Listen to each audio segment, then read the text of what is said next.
All right, welcome back to another episode of Lounge 11 with Femi and Samco. My name is Femi. I am here again with my co-host and my brother Samco. Samco, how are you doing? I'm good, bro. Can't complain. Busy week, but glad to be here. Glad to be here. How's it going for you? Yeah, same, man. Same.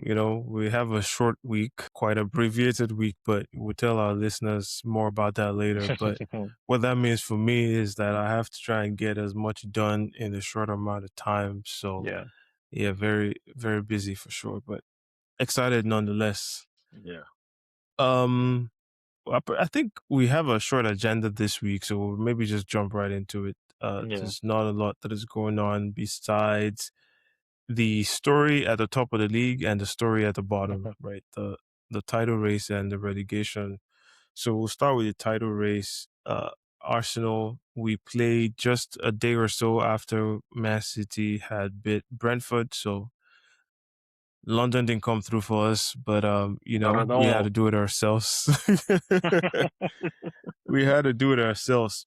So we were away to West Ham, which I thought was going to be a difficult game anyway, and it was a little bit tricky, So maybe we start with the lineup, Yeah. which was the third straight game, I believe it was, where hmm the manager Mikel Arteta had gone with the same starting lineup from the previous two games. Yeah. Walk me through your thoughts on that lineup. Were you surprised to see it, or were you like, this is what you expected? Yeah, I was definitely surprised. I know last episode I touched on I would have made two changes, but I thought Mikel was gonna make some changes whatsoever, considering the amount of games we've been playing lately. And it was shocking to see that lineup for sure, but I'm very happy he stuck with it because it just told me that he literally had believed in the lineup and what they had done in the two previous games, just before we faced West Ham. In terms of the game, I thought it was a professional performance in my own opinion. I think we played well, especially the first 15 to 20 minutes or up until Ben White got his injury. I think we were on top of the game. We were controlling the game. We had a few chances that none were able to take advantages of. Right after that injury, he made some some substitutions that had a lot of us questioning his antics or whatever it is that he was trying to do. He let go of Ben White due to the injury and brought in Zubimendi. And the obvious change, or what most people would have expected, was Mosquera coming into the fold. I try to understand or figure out why he made that, and the only thing that made sense to me was he was just trying to have more ball dominant players on the pitch since we were having a much better period as well. But again, I'll give him credit for the fact that it didn't seem to have been working. And right at the goal of the second half, he brought in Mosquera and took Ben White back into the middle and took Califury off the pitch. And I think again we got a little bit of control of the game and everything. We kept trying to figure out a way to break these guys, but I mean, there's a reason why they say playing such games are going to be difficult, especially at their home, right? He made two subs that I think were very good and impactful. He brought up Zubimendi again and Eze to get in Kai Havertz and Odegaard, which I felt was a very positive move because it showed me that he was trying to go for the win, which was something that we did need. I think Odegaard especially brought us a little bit more calmness and control. He was very direct, more than I've seen in the last few weeks. He tried to do whatever it took to create chances for us, and eventually that worked out. But even just before the goal, Raya made a massive save, which a lot of people, I'm sure they might have forgotten based on other issues that came up during the game. But I think that was a very big save that he made, and we went on to get a goal via Trossard. Towards the end, crazy corner kick, and we all know how that game ended. But for me, like I said, most important thing for me was 3 points. We went out there, we got the 3 points. Two more games to go, man. Two more games to go. Two more games to go for sure. We'll talk about the ending of the game because I think, unfortunately, that has dominated the talking point since then. So we'll come to that in a bit. But you talked about, I think, in the PSG game, the first leg, PSG Bayern Munich, you said that both of those teams wanted to show like they could play with their toys. Uh-huh. I thought Mikel went through one of those ones this game where sometimes you can have too many toys, right? Uh-huh. It's like, okay, what do I do? Yeah. Okay, Rice, go play right back. I think I could maybe try to understand what he was thinking in doing that, but like many have already said, I don't think I agreed with the change.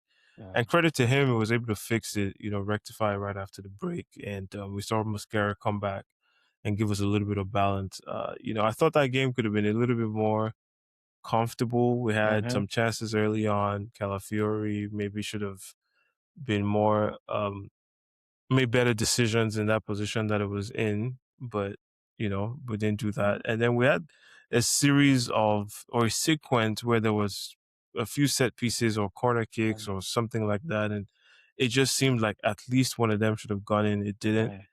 which set things up for a very nervy finish, right? So we'll start with the save because Yeah. everything was sequenced, right? The save, bro, when that ball went in, I think it was like a 1-2 or something like that. There was a return pass back to, might have been Fernandez for West Ham, I think. Yeah. Yeah. I thought it was a goal, I'm not going to lie. That Yeah. guy had the entire post to play that ball. And I think he tried to be too cute Too and sharp. beat Yeah. Raya at the near post. And Oh. Raya saved us and kept us in that game. Because I thought Yeah. if we went down there, I'm not sure we win that game, Uh-huh. especially at that time with a Yeah. team that is fighting relegation. Yeah. We were already struggling to break them down. And so I was already struggling to figure out, man, where do we go from here with a point? Yeah. So I did not envision a loss at that point. So great save by David Raya. What were your thoughts when you saw that ball go through? Man, my heart sunk, bro. Like the minute he went 1-on-1, I was just like, whew, like, but then just it just brought out the greatness of Raya. Like, I still remember when we signed Raya, and a lot of us were unhappy. We're like, why are you bringing this guy to the team? And we have seen that this guy has elevated that department to another level. It's one thing because I think people also need to realize that the decision that Raya made was a split decision. Like in less than a second, he had to stretch his leg and his hands in that direction. To me, it felt like he was taking a guess, but it was a right guess because most people would take towards Raya's left and put the ball where he had most space to go through. But like you said, he tried to be cute, he tried to be smart with it, but the brilliance of Raya just kept us. You know what's funny? You know what that reminded me of? You remember Mm-mm. 2 seasons ago when Spurs, the Spurs game, Spurs and City, when Oh, Son son. when Son Mm. was 1-on-1 against was it Ortega? And Ortega made Was it that Tego or save. Edison? I don't I remember. think it Yeah, was but whoever Ortega. was in goal, Yeah. yeah. When he made that split second save and you see Pep literally falling on the floor, literally same thing. Literally same thing. And Raya just came out on top. So yeah. That was a scary moment. I won't lie, man. I won't lie. Yeah, it was kind of scary. But following that, the subs that we brought in, I think they changed the game, at least in our Hmm. favor as well. Like you mentioned, Odegaard was very intricate. I think a lot of people are going to see the assist, but just the work to break that low block in that sense. I don't know if you've seen the highlight. He's probing and Moves. He probing. The kept ball didn't moving. come. He comes out Yeah. of the block. He goes into the box, he goes to the right wing, he drops a little deep, like he just kept fine. And even prior to that, I remember he had done, I think there were two balls that he had tried to put forward. One was for Kai and the other one was it Noni? I think it was Noni. Like he just kept trying. It's one of the things I kept saying, like, that's the kind of Odegaard I want to see. Like you make those passes with intent. Like you keep trying and trying. And you could see it in the space of like 2, 3 minutes. He just kept moving around, trying to find a little bit of that space. Give the ball to Declan Rice. Declan Rice gave it to him. Again, a lot of attackers in Odegaard's position, especially on his left foot, I thought would have shot that ball. when he thought he had a little bit of space. But no, was still calm, took his time, found Trossard in a perfect position, laid the ball right weight to that pass, and boom.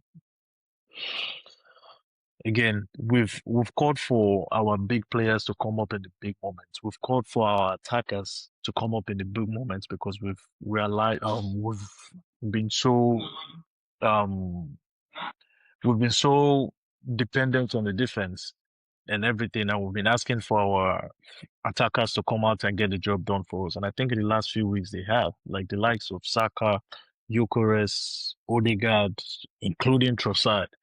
So definitely big credits to them because that was a big one. Yeah, yeah, big credit to the boys. Big credit to Odegaard. Big credit to Trossard. I think it was his first goal in God knows how long. And ideally that gets us the win on most days, and it did on this day, but it was not without its own drama. Because as we're trying to see out the game, I believe they get a corner kick, right? They get a corner kick, and the next thing I see, there's a goal, right? So I don't even know that there's been an incident. I'm just distraught, like, oh my God. Yeah. And then the ref, you can see there's a VAR review, so you're wondering what happened. Yeah. And I'm sure by now the rest is history, and the goal was disallowed after, 4 or 5 minutes of VAR check.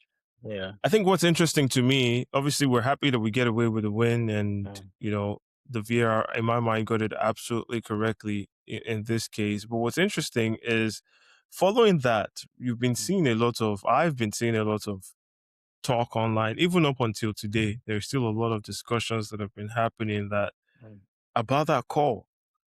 I personally don't think it's a bold, like I've been hearing words like, oh, it's a brave call by the referee or a bold call. I think the bigger story would have been if he didn't make the call. It seemed as clear as and obvious as you've seen with VAR as it can ever be. So I actually don't know what the fuss was about, but you've seen everybody use that as an opportunity to bring up all sorts of narratives. So what are your thoughts on the drama and the discussions that have happened after the fact? Everything to me have just stank of desperation. I think that's the best way for me to summarize Desperation it. in what sense? In terms of like opposition fans, I think this very moment showed the what is wrong with tribalism in football. Like we're the ones that come out and make demands and requests for consistency. The decisions always being made correctly, especially with the technology and the type of technology that we have. And what was surprising to me was one of those moments. I've been a very big critic of VAR and the referees. And one of those moments where we have actually seen the system work is brought this much force, which is what I'm trying to understand, because everybody that I've had the discussion in regards to that call, there's not one person that has come out to say to me that that was not a foul or that was the wrong decision. It seems like the discussion is all about, oh, we need these guys to be consistent enough. And the question is, they are consistent. Because if you look at that actual incident, that the call was disallowed or the goal was disallowed, they are consistent. I'm yet to see where the hand of a goalkeeper is being held or a goalkeeper is being fouled when he's about to grab, catch, or punch the ball in a set piece, and that goal was allowed. It's funny because when the thing happened, the minute I knew or the second I knew something was wrong, I don't know if you remember those frames or those pictures, was David Raya was so sure that his hand was held. Like you could see the way he kept telling the referee, like he was so sure. I think that was the first time I was like, okay, there's something there that even I didn't see and everything.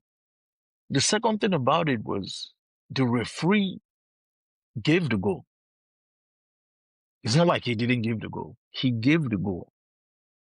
And the video VAR reviewed the goal within 10 seconds, because I mean, the clips are out now. I'm guessing people have heard the audio, they've seen the footage. Within 10 seconds of that footage or that review, one of the first things they say is there's a foul on the goalkeeper.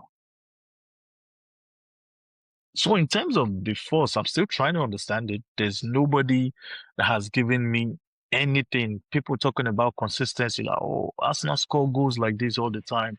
So what are you talking about? Are we talking about grabbing? Because if we're talking about grabbing, that happens in every set piece in the Premier League. There is no one team that is innocent to whatever it is you people are calling for consistency.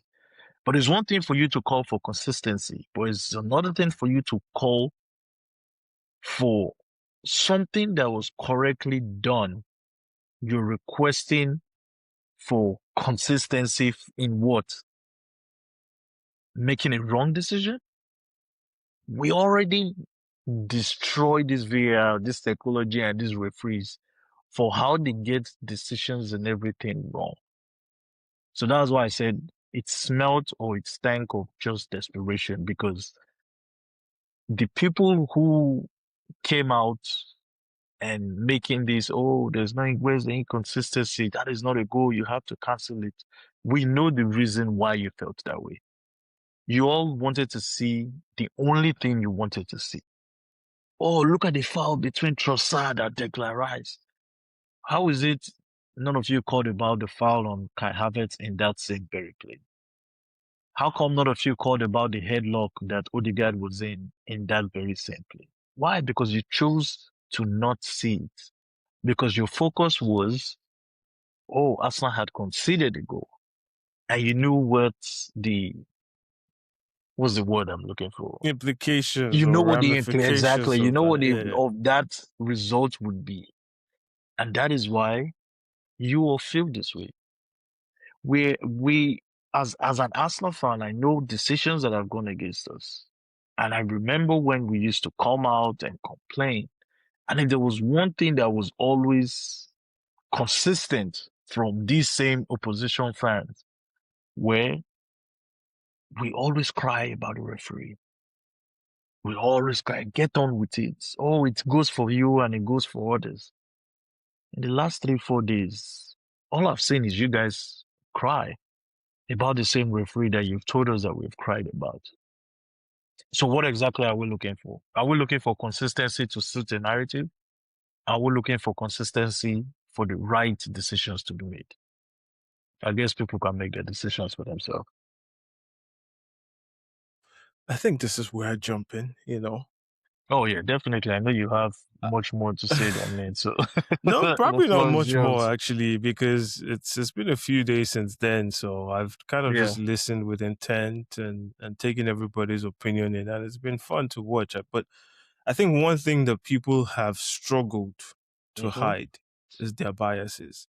Yeah. No, as much as they want to put it behind, you know, asking for consistency and things like that, it's pretty clear that the biases are there. That's fine. As a fan, I understand how tribal we are now. We all support our clubs. Sometimes we hate the other clubs or dislike the other clubs, whatever you want to call it. And it's pretty clear that there's not a lot of people that want to see Arsenal win. And so, like you said, if you're looking for something, you're only looking through that lens, and I can understand that. But the reason I say we've struggled to hide our biases is one question I've been asking, and I know you know this because I've asked this on some of the same groups, is if we're asking for consistency, why did we choose the one decision that everybody unanimously agrees was the correct decision as the single moment to all come collectively to ask for consistency? There has been a multitude of wrong decisions, or at least subjective enough decisions, that were not called correctly, as we would all like to see. And I don't see the same uproar, right? Like, Yeah. it's like there's plenty of wrong decisions where it's like, man, that should have been a pen, or that player should have been sent off, but wasn't. and we all kind of think the same thing, or that pen should never have been given, but it was given. And I don't see that as the bookend moment, or the moment where we all come together and say, nah, you got to get that right. Like, there's no way that penalty was given this other time and it wasn't given this time. We didn't use those moments as the time to beat the consistency drum. The drum, But yeah. clearly, the outcome was not what you wanted. Was not what you And so, wanted, yeah. because of that, you found it's almost like you were looking for every reason, to kind of discredit the result. And so I just found it really interesting that even with that, the biases were coming out. And I try to understand why there was so much attention to this one VAR result.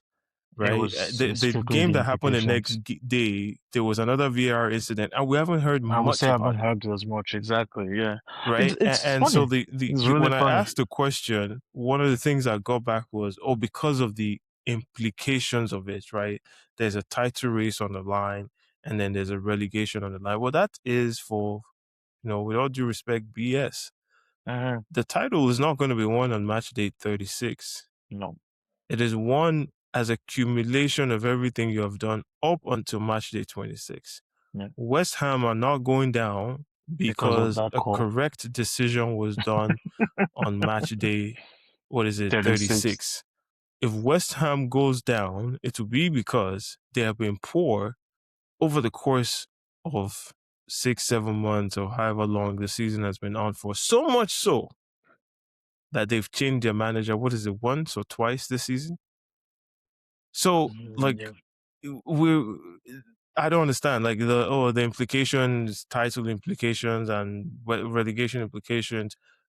Well, match day 35 and match day 34, when there are other title rivals involved, the other relegation team involved, those decisions are just as big. And in fact, I'm going to say match day 1 and 2 and 3 and whatever, the decisions are just as impactful, because if you go back to last season or 2 seasons ago, when they forgot to draw the line against us in Sorry, Brentford, 2 seasons ago. we lost the season by 2 points.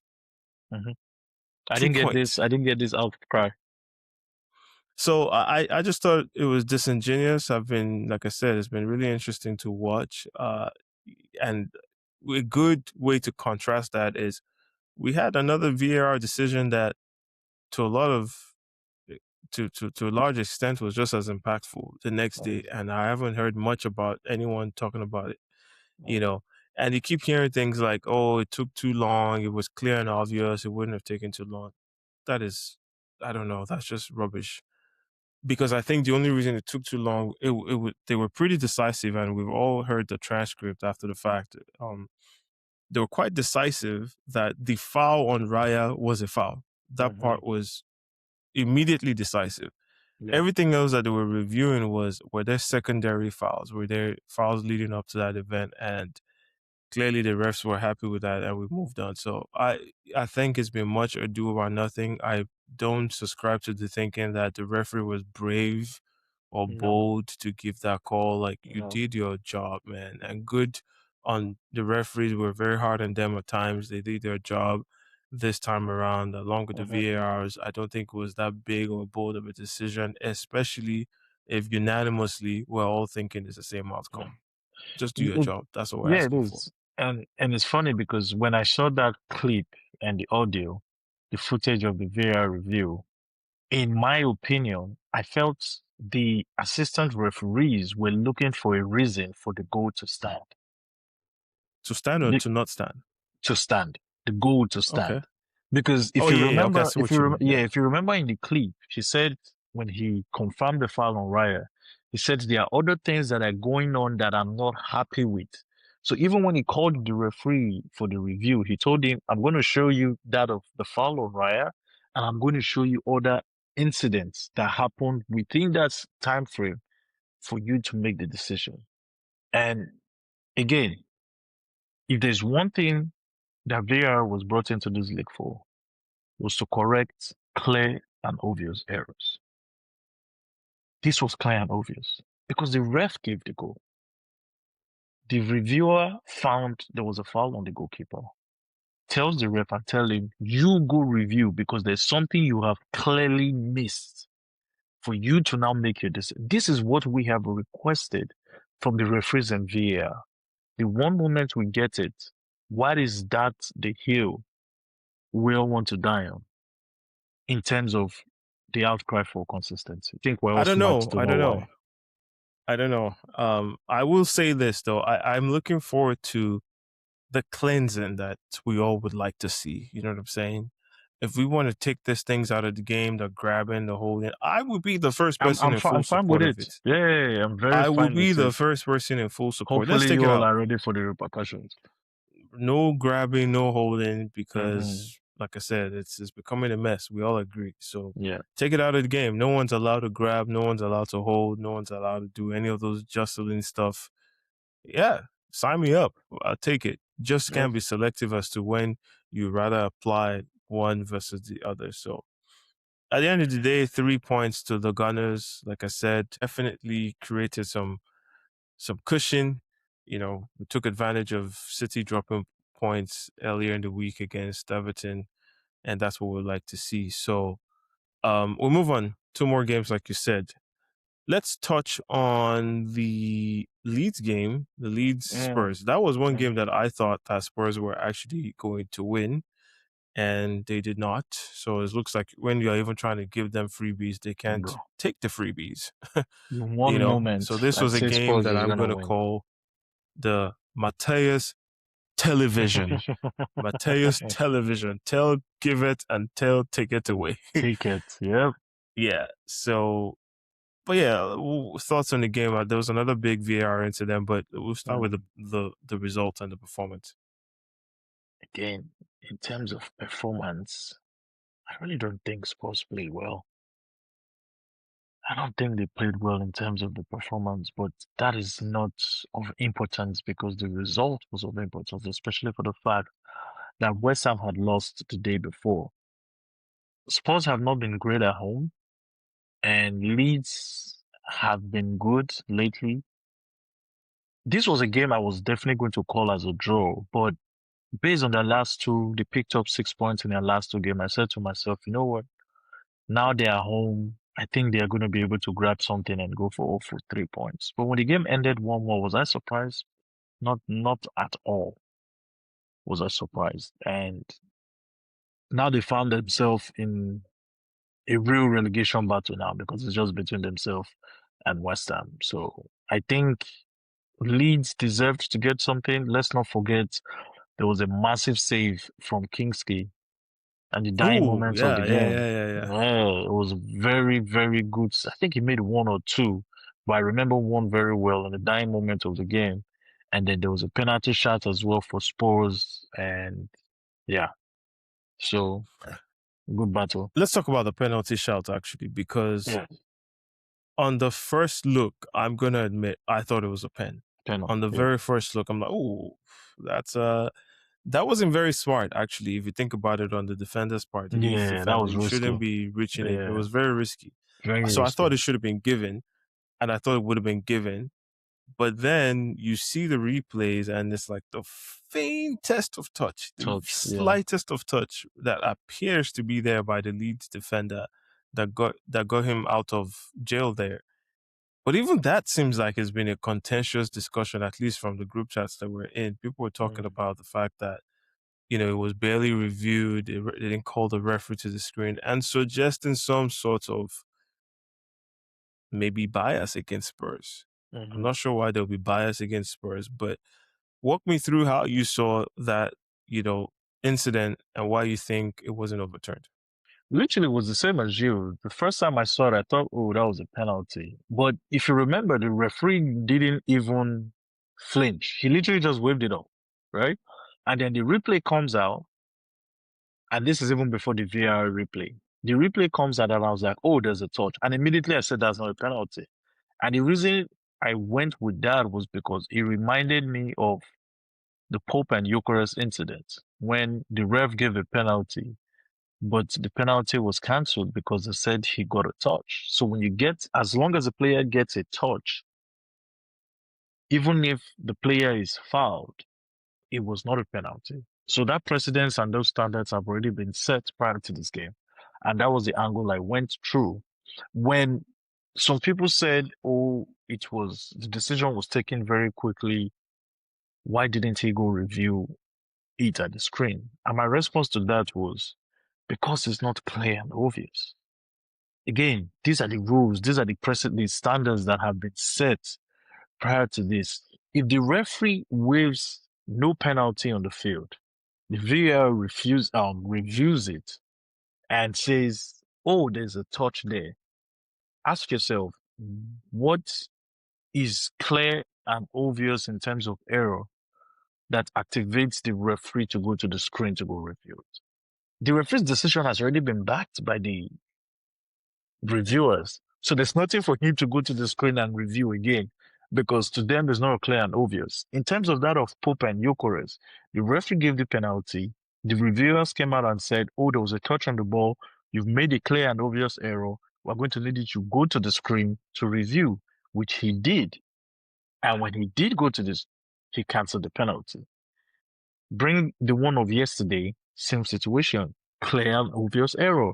And they call the referee again. You have to now go to the screen and see the error that was made, because the decision made on the on-field decision and what the reviewers are looking at are two different things.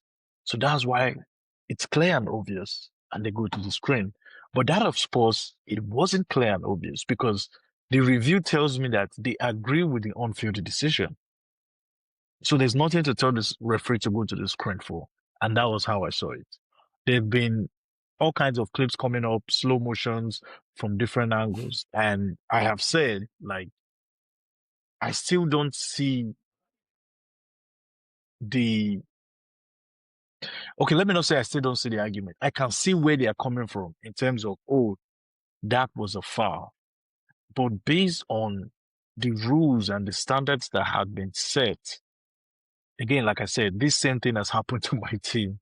And I remember I didn't agree. I still don't agree with the rule. I feel that should be a penalty regardless of the ball being touched. I stand by that. I'm still going to stand by that. But based on the precedent set, if this is what I now see and accept as the rule, why would I change it now? So it has no bias towards Spurs or anybody. We've seen other penalties as well this season. And immediately I see the touch, I'm like, that's not a penalty, because that's what we have now been programmed since the Newcastle game. So. I talked about learning this week that biases have shown themselves, and this is another one where that was the case. Let me just share my personal view on how I think these rules, or the rule around the touch or whatever, should be adjudicated. I think it should be a penalty. Yes. Right? And I've maintained that stance even when Gyökeres was fouled against Newcastle at the beginning of the season. Those are my thoughts. Since then, we've seen instances. I don't even remember Saka. I think it was against Fulham, Sessegnon or something like that, or somebody where Saka was trying to come back in and it got fouled on the edge of the box. Yes. In my mind, all three of those incidents, Saka against Fulham, Gyökeres against Newcastle, and yesterday Maddison against the Leeds defender, all of those are fouls. Yeah. However, if you have already accepted that because there is a faint touch on the ball, no matter how little or inconsequential, if it negates the fact that there was still contact which brought the player down, causing what should have been a penalty, if that standard has been accepted and those consistent seekers did not speak up loudly enough in those instances, what it then tells us is that you are accepting the established precedent. You are saying that this is what it is going to be moving forward. And because of those reasons, I knew the pen was going to get overturned or not given. Yeah. Because people that are looking for angles to show where there wasn't a touch, all VAR needs is one angle. One angle. That's all they need. The burden of proof is to show that there was a touch. They don't need to find every angle that exists to show that there wasn't a touch. They just need to find a touch.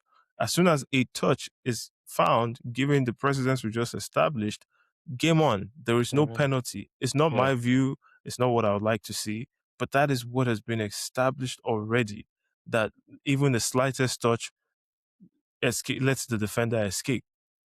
So I didn't think it was that contentious of a decision. I thought it was, as long as there was a replay somewhere that showed a touch. And mind you, let's now break it down to the other side. Even if you cannot find a replay that indicates a touch, it means it is inconclusive, Mm. right? It's If not you cannot clear and prove that there was no obvious error. touch, Mm-hmm. then it is inconclusive. And so how does the error become clear and obvious, right? So that was a lot more straightforward to me than the other one that was talked about quite a bit. And so for anyone to suggest that there is bias in that analysis, it's right there. We have all the precedents we need to be able to Mm-hmm. look at that Yeah. and say, in most instances now, because Most, remember yeah. Saliba against João Pedro, in most Saliba touched the instances ball where this is, first. Yeah. that has been given as a And that pen. penalty was So given. Yeah. I should think though that nonsense should be changed. Yes. If you It's stop just, it's the silly. player, whether or not you got a touch or You not, touch the ball, it was a you foul. basically follow through, and your follow through brought the player down, or caused the player Yeah. any disadvantage from getting to the ball, like, or something like that. I'm not a rule maker, but I'm sure they can get to the right semantics there to address that. You can't just take a player out and because your heel touched the ball, or your toenail touched the ball, or your fingertip, when it would not be a pen, Yeah. because something in your body touched the ball inadvertently or whatever, you escape punishment. That doesn't make sense to me. So in an ideal world, yes, I agree with the aggrieved Spurs fans that should have been a pen. But in the world that we live in, where precedence has been established, where as long as you get something on the ball, it's not a pen, then there was no clear and obvious, and then you just kind of move on. So Yeah. it puts them in a bit of a precarious position because they only extend their lead to 2 points against West Ham, I believe. So West Ham get to play first before Spurs plays next. If they win, Spurs are back in relegation again. So I think that one is going to the last day, unfortunately. Yeah, I think so. Yeah. In terms of I think that's it. We covered most of what the big talking points. I didn't really see the Liverpool Chelsea game, but Yeah, neither did 1-1 I. seems about right for what you expect there.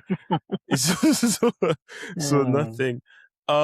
Before we move on to this weekend set of games, I do want to touch on one of the big talking points. I think the big thing that has been talked about a lot, other than the Premier League.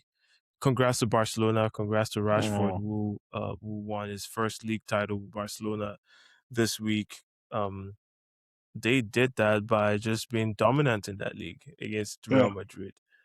But moving on from Barcelona, just kind of shifting to Real Madrid a little bit, it looks like everything is coming out right there, from fights to whatever. And this week, over the last couple of days, we saw, Uh, what do you call his name? Carbon? Cabron. Cabron? Cabron. Cabron Perez. Florentino Perez. That guy decided to call a press conference Mm. and just. Yo, that guy's you lashing know, out, man. So Cabron. were you surprised by that? Because Yes. first of all, when they said they were calling a press conference, I thought it was to potentially announce Jose Mourinho as, because we've seen Yeah. the rumors, we've seen the news and Mm-hmm. everything, but Mm-hmm. they didn't even touch on that. They barely touched on that. It was everything else but football. Exactly. That was the Everything point. else. That was the thing. When I heard about the press conference as well, I thought he was coming in to just address, like, when it's Incidents. like you're trying to put the fans' mind at ease that, look, things are still under control. Yes, this Yeah. has been a bad season. We're having players fight. We're having people put up petitions for Mbappe to leave. Like, I thought the conference was all just going to be about putting peace, like telling people, you know what, calm down, everything is under control. We're trying to get things better. My man said no. Hold my beer. Hold my This beer. guy said it was shoot on sight. And was it definitely shoot on sight? It was crazy from Perez, man, to be honest, because I'm not gonna lie, he's one of those owners, directors, wherever you call them, that I have a massive respect for just because of what he's done at that institution and everything. So that is not something I expected from him. I mean, Perez is the kind of guy that will shoot shots randomly. It could be like in an interview and a press conference, but for you to literally call a press conference to just shoot only shots, nothing else, that was really, really surprising from him. And it was funny because it looked like he came out to address a lot of issues that were not in relation to what exactly is happening at Real Madrid right now. He didn't address anything really about the the unrest in the dressing room, address nothing about Mbappe, address nothing about, okay, where are we in terms of like manager? What are our plans for the summer? We have gone 2 years without like nothing. This man is out here talking about NBC, talking about some cases that have not been resolved, talking about referees, talking about Barcelona. Cabron, you're bigger than this, bro. That's all I can say. And he did Are another you interview really today. bigger than this? Are you bigger He did than another this? interview today. Yeah, I saw that. I saw Yeah, that. I he don't did even another think I've interview taken all that today. in yet. Yeah, he did another interview today. There was one statement he made that was just wild to me when he said it looks like winning the Champions League is easier than La Liga. I was like, bro, what do you I I, mean, you know what he's talking about. You I know what know what, he's yeah, referring to there. I know what he's talking about and Yeah. everything, but it was just like, bro, like, come on now. He's Like, you throwing can't go, shots. yeah, you can't go back to back and you Is just putting giving yourself sour out there. grapes, Yeah, you can't put very yourself, sour, especially sour with grapes. what is happening with Real Madrid. You've gone 2 seasons without winning the league. You've brought in players like Trent, Mbappe. You've spent money in bringing these players into the team. Like, let's address what exactly is really happening here. Let's address what is really happening here. And I think he just failed to do that, but Perez is called for new election, which I think we all know he's going to win. So I don't know the point of calling the election. But we'll see. I don't even It's think going to he be is going fun to in the win. It's not summer. that he's going to win. He's going to go unopposed. Exactly. Thank you. He's going So, to go unopposed. So I don't know the point of calling an election. yeah. Like, yeah. So we'll see. What do you make What were you? of what you said? I was going to ask you what was your take on everything as well. I was just, man, I wish I brought my popcorn, man. I was I was just like, because obviously you were having those conversations with some of the guys on banter group, Yeah. and the truth starting to come out a little bit and where the blame resides and stuff like that. So I was just taking it in. Nothing that is going on at Real Madrid is surprising to me. Nothing. Yes. Yeah. At some point, when you have all these egos, something's going to happen. The fights, Mm-hmm. the reported factions in the camp, and all of that stuff. And you put all that together, you're basically embarrassed, man. Like, Mm-hmm. you are embarrassed by Barcelona. It's 2 seasons in a row you couldn't win anything, not even the Copa The del cup. Rey or whatever they're Yeah. calling it, right? It's like in a two-horse race, you're almost guaranteed to come second still, right? Within Barcelona and Real Madrid currently. Flick and them boys, everybody clowned them at the beginning of the season. They were renting out Nou Camp for weddings and birthdays and all sort of stuff because they couldn't Mm-hmm. raise money recently, and they just went with homegrown Just went talent to to beat business. your spoiled Yeah. brats, embarrass your spoiled brats, right? I think after the El Clasico, it was a 14-point gap, and just a few weeks ago, or maybe a couple That's months ago, crazy, it was man. a 7-point gap by Real Madrid, and that Yeah. turned around to be 14. So yeah, I think they're clutching at straws right now, and it screams of desperation. I was going to touch on the manager situation as well. I've heard everything from Real Madrid fans. We could get anybody we want. They've kind of clamored for a club, and somehow you're going after you know, Your Mourinho. 8 years That's where they're ex, or likely. what's it called? Yeah, yeah. I was trying not to be too, Your vulgar or anything. 10 years ex, who's been married like three It's or like four going times back to since eat then. your vomit or something. You know what I'm saying? It's like, oh, come on, man. You told us you were this Uh, prestigious organization that can get whoever they want, and somehow you end up with Mourinho. I don't no. think Mourinho is any small, small potato or anything like that. I think Hmm. Mourinho is definitely goated in this game, but Yeah. in today's day and age with those players there, I think it's a ticking time bomb. So we'll see. But yeah, nothing is really surprising. So I thought it was bad taste actually to come out and take shots at I do Barcelona. that, From yeah. everything we watched, I think Real Madrid never Like really stood literally, a you chance used this your season. hand.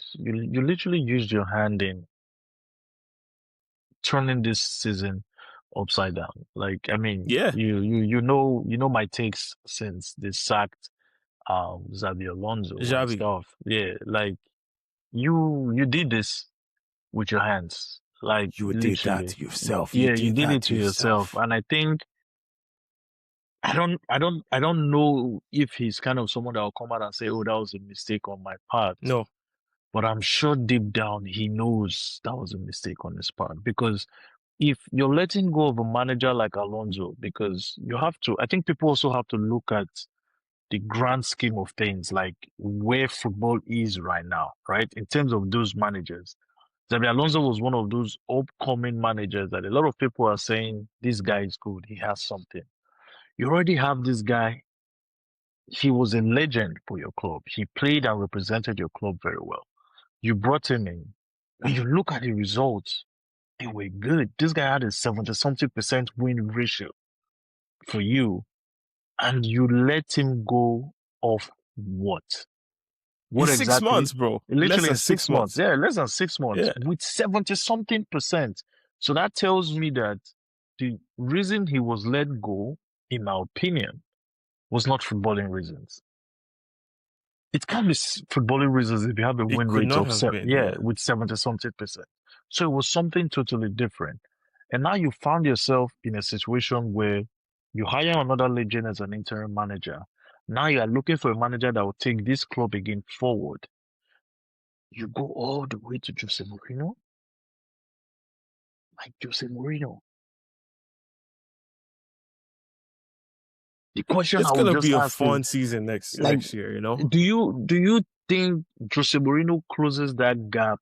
no, Exactly. If we're being honest, he doesn't close that gap with Barcelona. He doesn't. He's going to come in, he's going to rally the boys. You guys are going to be good defensively. There are some games for sure you're going to do it. But you have to look at the clubs that Jose Mourinho has been in the last few years. I mean, you're taking him away from Benfica, where he's had a very good record. I think he's even still unbeaten in their league. unbeaten. Yeah, unbeaten. Unbeaten, Congrats, by the way. but that unbeaten, he's not winning the league. Mhm. I think he's third last time I remember in that league as Benfica manager. And now you're bringing him back against this Barcelona young, energetic, brilliant talent. What is going to happen? What is going to happen? What exactly is going to happen? That's why I say I feel that Alonso's decision just tilted things to just capsize fully. Yeah, that was a shocker for sure. Yeah, That was definitely a shocker. But yeah. yeah, I don't know. I don't know. I do think he closes the gap, but that doesn't say much because, like I said, it's a two-horse race It's a between two-horse Real race. Madrid and Yeah, Barcelona. So yeah. you go from 14 points to 7. I don't know what you've really accomplished if you still end up losing the league. I think they'll be more defensively solid. They will be Mm-hmm, more disciplined. I think he'll be able to get more out of those egos because he's got a big ego himself. mm-hmm. And I think he'll be able to manage them, or at least if he's not able to manage them, somebody's going to get the axe, right? But I don't Yeah, I think all just of believe that we're going to see more equates chaos, to what? I believe we'll see more chaos in Real Madrid next season with Jose Mourinho in Yeah, that yeah. dressing So room. I mean, I'm giving the best case scenario. Who knows what Yeah, will happen, right? So that's the best case scenario. And I don't. yeah. What I'm trying to say is, I don't think all of that adds up to still winning the La Liga. So much so that I'm so confident that they're not going to win the La Liga next season, and I don't even know what's going to change. Yeah. As long as those guys, those key players, are still there, I don't see them winning it next year. Mhm. Okay, so I think we're almost to the end here. So let's kind of dive into the next set of games that we'd expect to see by the time we're back. This weekend is the FA Cup final. Give me your prediction now. Why is it not Man City spanking Chelsea? Hmm. I mean, it's a final. We know how the FA Cup final always, or most times, how it goes. But yeah, I can't sit in front of you and tell you Chelsea will win it and have any valid reason to back it up. So I I won't do think the that either. obvious, yeah, I think the obvious one is just going to be City. So yeah, Yeah. I'm going with City. We saw what they did today. They rested the key players and they still Mm, kind of tore Crystal Palace apart. So yeah, yeah, I think they're going to have players coming in rested against Chelsea and Ted Lasso over there. yeah. I think they're going to put the final nail on the coffin for Chelsea and put to what has been a miserable season for them. Yeah, I expect them to win that game, Mm. and they will be FA Cup champions once again. Let's look ahead to some of the other games. There's no Premier League game on Saturday when the FA Cup is happening. Oof, Aston Villa against Liverpool is interesting. Liverpool. Yeah. That one's interesting. Hmm. Yeah. That has Uh, massive ramifications, by the way. yeah, Massive because Aston Villa ramifications. have the Europa League final in a few days after that. So I think I'll Those go to Liverpool win Europa League is next week. next Wednesday. Wow. Yeah. I didn't know that. Yeah. So I'll go to Liverpool win. I think they're just gonna do Mm. the same thing they did against Spurs, Villa. I am going to go with a draw in this case, actually. I'm going to go with a draw, actually. Although it would be better for everyone if Liverpool wins because it likely opens up a sixth spot for the Champions League. Hmm. But I don't know if I want that sixth spot in the Champions League. I mean, the only reason I want the sixth spot for the Champions League is because of the two teams I feel likely are gonna get it in Bournemouth and is it Brentford? Probably Brighton as well. Let's take a look. Yeah, Bournemouth and Uh, Brighton are sixth and exactly. seventh. Yeah. So those are the two teams. I don't know why I'm not really giving Brighton a chance, but I Oh, you would. know why? But but yeah, I really would like for those, especially Brentford, a team that a lot of us wrote for relegation, have a massive chance to be in the Champions League next season. Bournemouth, small community club that we've seen how they got into the Premier League. Areola is going to live on a high and get them into the Champions League. I think sometimes I like some of these like romantic football stories, the best way to put it. So that's why I want, if it was the likes of Chelsea, I know, trying to get into the Champions League through six, hell nah. Nah, bro. I'm not signing up for that. So yeah, that's the only reason I want the sixth position to go Yeah, to Champions yeah. League. I think Yeah, I'm with you. I'm with you. yeah. Reward the small guys. The Reward the small guys guys, who have built exactly. it from the ground up. Yeah. Shout out to Bournemouth and shout out to Brighton. I know we got beef for them, but shout out to Brighton. I don't take nothing away from what they've done. Yeah. It'll be good for Junior over there to experience the big leagues, Hmm. so that he knows what that feels like as well. Yeah. You know what I'm Yeah. saying? Let's go a little bit down the table. Newcastle and West Ham. Whew. Newcastle, they've been on the Newcastle is beach. they're No, I hosting think West Ham. Newcastle. Oh, West Ham is at home. Oh, sorry, you said No, Newcastle. Newcastle's Yeah, at home. I'll Yeah. go to West. I'll go to West Ham. Based on the way West Ham played against us, man, these guys are gonna go at Newcastle. So I think I'm going to go with a weird West Ham win or draw self. I'll go with a West Ham Listen, win, man. bro. Listen.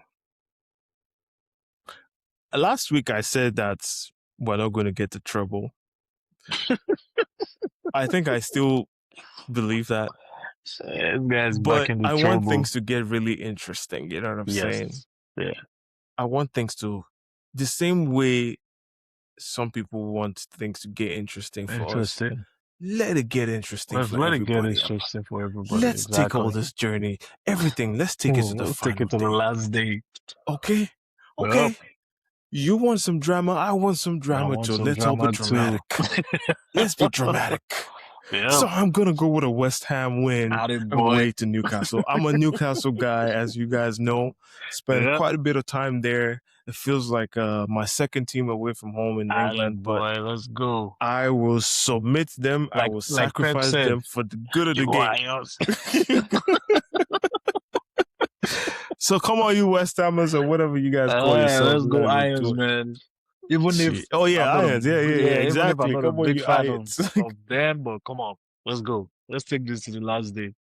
Yeah, let's go. Let's take it to the last day. Yeah.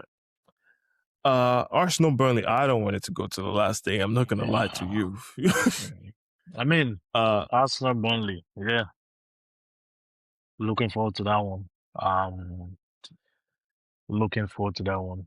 We plan on being at the game for this one. So Lounge you 11. just said it. You told Lounge 11 is making it to this game, man. So him. yeah, definitely a win for me. Yeah. You know what? I'm not gonna lie. I'm nervous about this game. I don't know if it's PTSD. I don't know if it's whatever. I'm kind of nervous about the game. You know, I just think about Wolves earlier in the season, right? Some of these bad teams that figure out a way to spoil the party. But having said that, I think we're going to we're going to beat the hell out of Burnley. I Yeah, think the last home game. occasion I think the occasion is going to work in our favor. At Wow, least I favor, yeah. hope. This is my bull case that I'm sharing with you guys.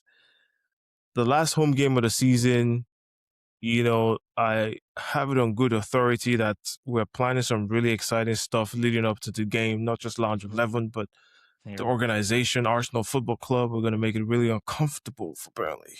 Yeah. We have a Man City spy as their captain, so he has to see firsthand what we intend to do to them. And I also think more seriously that because Burnley season is over, I don't know Yeah. what they're really playing for at this point. I think they get the work.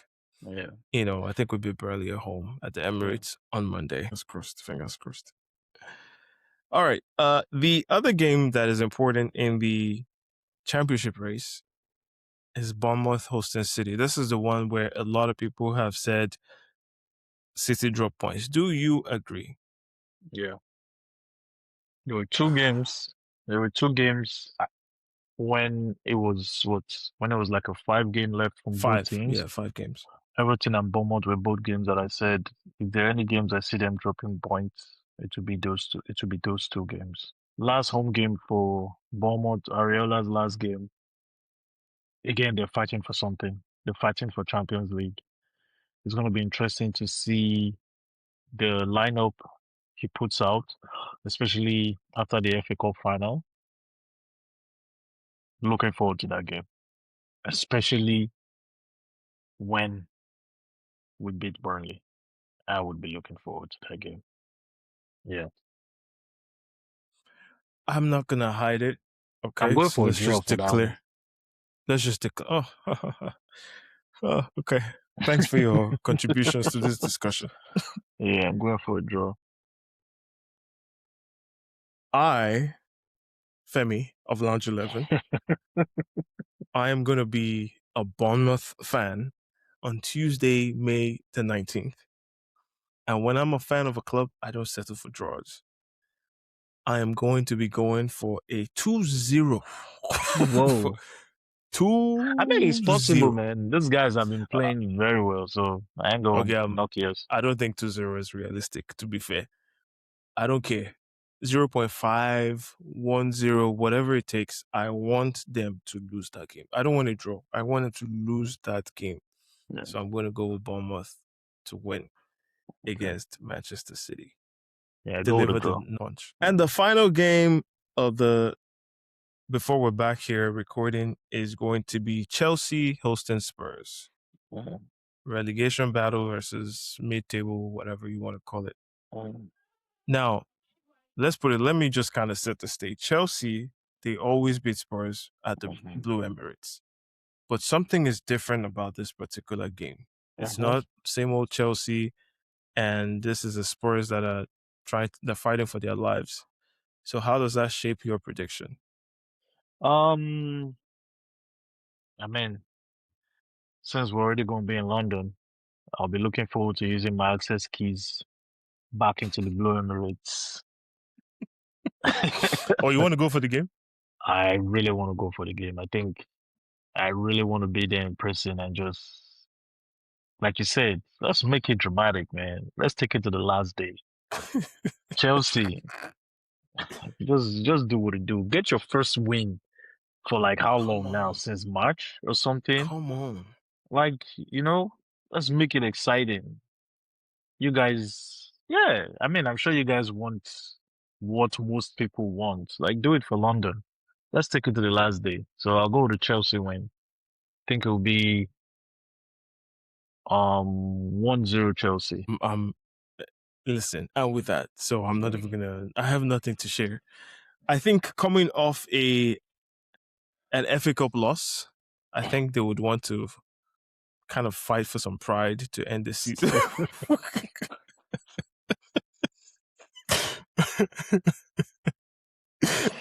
Yeah, you're right. You're right. And last game of the season too at home, like you At can't leave home, your yeah, fans I think going. You can't leave your fans going. I mean, if do you there know is what it a would be better, there is no better time for them to show some to give pride. their fans something back this Yeah, season? Yeah, right. So I agree with you. yeah, come on, you Blue Emirates folks, we can do this. You know what I'm saying? Yeah, Let's send man. this thing to the last day. And Yeah. just before we get off, I just really want to take this opportunity to say I don't know who Aston Villa is playing in the Europa Cup final. The likely win, They but I want them to play. lose. Is it not Freiburg? I don't care, bro. Yeah, I think it's Whoever they're Freiburg. playing, I want them to lose that game, and I'll share my Really? reasons why later. What? I said, really? You want them to lose? Yeah, if they lose that game, Yeah. then their only way back into the Champions League is to secure a top 4 position. Or top 5, rather. Oh, top 5. Is it top? Oh, okay. I see what you mean. Yeah, top 5. Yeah, top 5. Top 5, yeah. Bro, if they lose, even if they lose that Europa League, believe me, that's it again. The what? They are losing. I say even if they lost the Europa League final, believe me, they lose the last game at City. They Oh, lose it. okay. Yeah. Just forget those guys. Like it's Unai Emery. They're Just useless, right? yeah, just Bournemouth, let's do it, man. exactly. Just forget those guys, man. Let them just go and All focus on right, their all right, Europa all right. League. Cool. Yeah. Bournemouth it is. Yeah. All right, this is where I pass the rock, man. Kind of close us out. Come to the end of our episode today. Yeah. You've already disclosed that we're going to be, live on set Yeah. at the We'll be at the Emirates and potentially the Emirates. Blue Emirates. Yeah. So The Emirates, the yeah, Blue close us out. Emirates, and yeah, we're trying to see like what kind of content we can bring out while we're out there as well. Never could tell. There could be a little bit of a surprise in there as well, but no promises. Just saying, just promises. But On my the way usual all thank black you, to an man. all white party.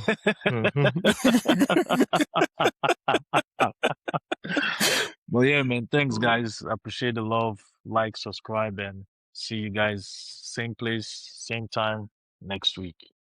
All right, man. Nice one. Cheers, man. Cheers.